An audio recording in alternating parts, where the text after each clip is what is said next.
you love DIY as much as I do, chances are if you're here you might. So I thought it'd be fun to show you my top 10 favorite tools and accessories that I use in the workshop almost every day.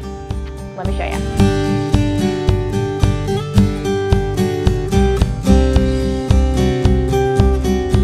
I'm Jenny with Roots and Wings Furniture and Home, and I thought it would be fun to talk a little bit about tools. These are my top 10 favorite items that I could not do a project without, and I wanted to show you each of them now. There's a reason I'm doing this, and it is because we're coming up on the holiday season, so you may have somebody in your life that really likes to do DIY projects, and one of these items may be just the thing that would be a perfect gift for them.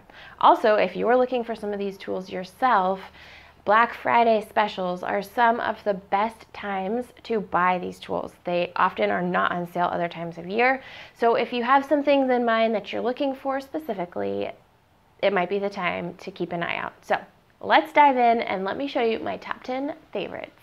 We are going to start first with probably the most basic, and it is a measuring tape. And you're like, why is she telling me about a measuring tape? Let me show you what is special about this one. Not only is it pink, which helps me not lose it as much, but this one is fantastic because it shows us the halfway points when you're measuring something, often called a center point measure. So if I want to, I don't know, say I'm measuring a piece of wood and I need to find the center point of it, it shows me right here on the measuring tape. There's no math required. It's just looking at a number, which is fantastic. It's a great shortcut. This one is nice and long. It's 25 feet, so it holds itself. It's not all floppy and all over the place. It works really well. And it's pink, so that's great. I am going to link all of these products for you below, so at least you can see the starting point on price and perhaps where you can find them. So number one is a measuring tape. Number two, this might be my real favorite on this table, is an Airstrike Nail Gun. This is one of my newest tools, and I love it. It is a nail gun with no compressor required. It just takes a battery right here, and you can use it on so many projects. It's really easy to take all around your house. You're not carrying and lugging that giant air compressor. It's not making all the noise and everything like that. It's a lot quieter. It's super easy to use. It's not too heavy, so I am able to use it on all kinds of things. You've seen it in the last few videos, and I could not speak more highly about this thing. So if you are looking for a new tool, this is the one. I love it. Next up, a good pair of gloves. Perhaps for a stocking stuffer, something like that. A great pair of gloves. Again, they're pink, never hurts anything.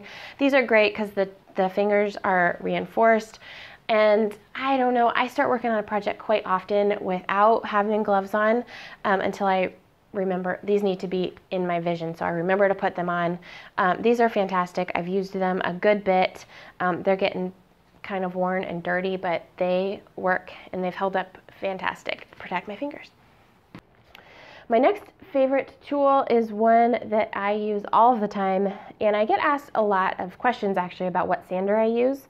I like to use a quarter pad sander. Now this one is brand new. I used my old rigid sander until it died on one of our last projects, but I had it for a good solid 2 years with no issues whatsoever. I really liked it, and I use it probably a lot more than you will, so take that as it's a good thing. It went through a lot.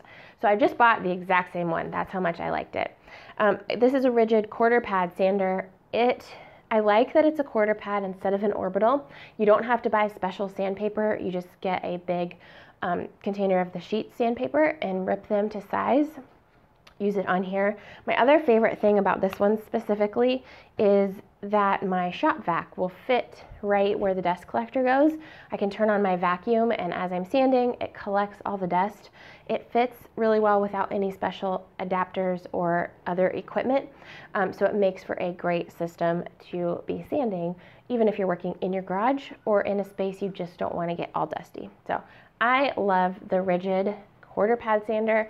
There are lots of other options out there. You can get one for under 50 bucks, and it will last you well. All right, Number 5 is some glue. E6000. I just love this stuff. It's a newer product to me. It's a super glue that's clear and transparent, and I have found more uses for this than you can possibly imagine. It's a fantastic product that is just great to have in your shop. Again, it's not very expensive. It's just a handy thing to have around for when you need to super glue something and really hold it together. So E6000 is a good one. Number 6, some screws. I thought I would show you my very favorite pack of screws. They are the Craig screws, or pocket hole screws. I really like these for a particular reason, and that is that when I am building something, putting something together, sometimes I don't have an extra hand to help me hold. These screws are really sharp, and they are self-drilling, self-tapping screws. So they go in really quick. They hold it together for you, and I just feel like they are so easy to use. They're a little bit more expensive than, say, just a drywall screw, but they are well worth it. I also like the square tip, the square drill tip on the top, because your drill really holds onto it and your screw's not just falling off and falling on the floor where you can't reach it because you don't have enough hands. So these are fantastic. I always get the 1 1/4 inch size and then have 2 1/2 inch size on hand as well. Well worth it. Try it and you'll know. All right, number 7. This one might be kind of simple, but I really use it all the time. It's a square and a big one. I think I found this at a yard sale, and I use it all the time when I'm ripping down a piece of wood to measure, to make a straight line across a piece. It's always big enough that it goes across the whole piece, so I can mark it and keep my lines nice and straight. So I use this all of the time. Get yourself a big, really nice square. Look for it at a yard sale. Look for it in someone's old garage. But this thing, I really do. I use it all the time. All right, number 8, I got for Christmas last year, and it's maybe seen better days. I've well loved this thing. My husband got me a drill bit set last year for Christmas, and it's fantastic. It has all different kinds of drill bits that I need. Really easy just to pop them in my drill and go, and it at least started out organized, so they were all here in one place. Like I say, there's a few missing now, but this is a great gift to give someone or to give yourself, so you are sure to have every drill bit size or item you need for your drill. All right, the last 2 items on my list is a jigsaw. This jigsaw is fantastic for smaller cuts and smaller projects. If you like to do a little bit more crafty things with your wood, cut things in wavy lines or circles, a jigsaw is a must-have. I feel like this is a really nice beginner saw to use as well. It's not quite so scary and loud. Some people have trouble with the bigger saws. This is easy to use, and it can do so many things. So it's really handy. I like that this one has a cord. I don't have to worry about it being charged up. It's nice and heavy duty, and I've used it on a lot of projects. And then last but not least, this is another one of my favorites. It is the Dremel Multimax.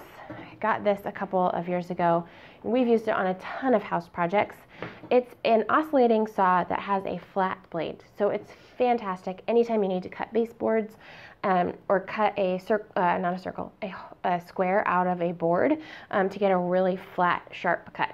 This is a great thing to have. It also cuts metal, which sometimes you need to cut a screw down to a smaller size, and this baby will do it.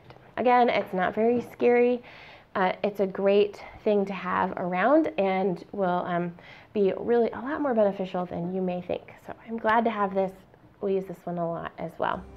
So I hope you enjoyed my top 10 tools. I literally went out in my workshop, looked around to see what things I use most often on most of my projects, and that's what I gathered here before you today.